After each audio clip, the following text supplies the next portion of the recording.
Assalamu alaikum. Welcome to my channel Femina Cooking Lifestyle. Today recipe China grass custard pudding.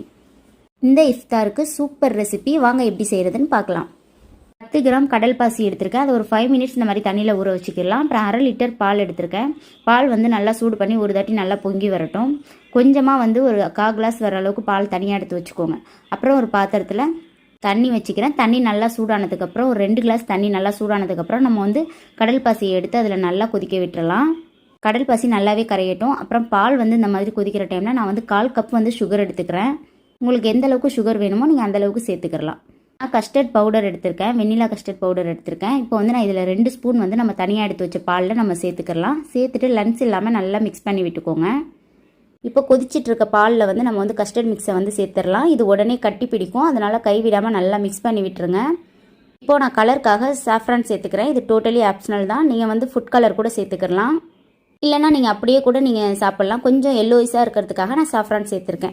இப்போ நம்ம தனியாக கடல் பாசி கொதிக்க வச்சது நல்லாவே கரைஞ்சிருச்சு. இதை வந்து ஒரு வடிகட்டியில் சேர்த்து நல்லா வடிச்சிட்டு இந்த மாதிரி நம்ம சேர்த்துக்கலாம். கடல் பாசி சேர்த்துட்டு ஒரு 1 மினிட் அது கொதிச்சா போதும், ரொம்ப கொதிக்கணும்னு அவசியம் இல்லை. அப்புறம் 1 ஸ்பூன் வர அளவுக்கு வெண்ணிலா எசன்ஸ் சேர்த்துக்கிறேன். சேர்த்துட்டு நல்லா மிக்ஸ் பண்ணி விட்டுறலாம்.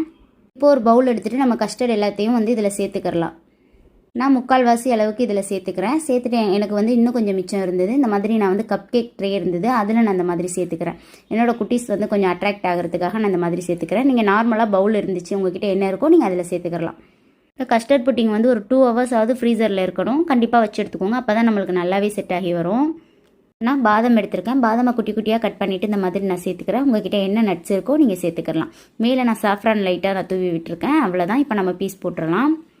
அவ்வளோதான். பார்க்க எப்படி இருக்குல்ல, சாப்பிட்றதுக்கு ரொம்பவே டேஸ்டியாக இருந்தது. கண்டிப்பாக நீங்கள் இந்த இஃப்தாருக்கு ட்ரை பண்ணி பாருங்கள். நம்ம கப் கேக் ட்ரேலையும் ஊற்றணும் இல்லையா, அதுவுமே ரொம்ப சூப்பராக வந்தது. உங்களுக்கு பார்த்தாலே தெரியும்னு நினைக்கிறேன். இந்த வீடியோ உங்களுக்கு பிடிச்சிருந்தா லைக் பண்ணி ஷேர் பண்ணி மறக்காமல் சப்ஸ்கிரைப் பண்ணுங்கள். உங்கள் ஃப்ரெண்ட்ஸ் அண்ட் ஃபேமிலிக்கும் ஷேர் பண்ணுங்கள். தேங்க்யூ ஸோ மச் ஃபார் வாட்சிங்.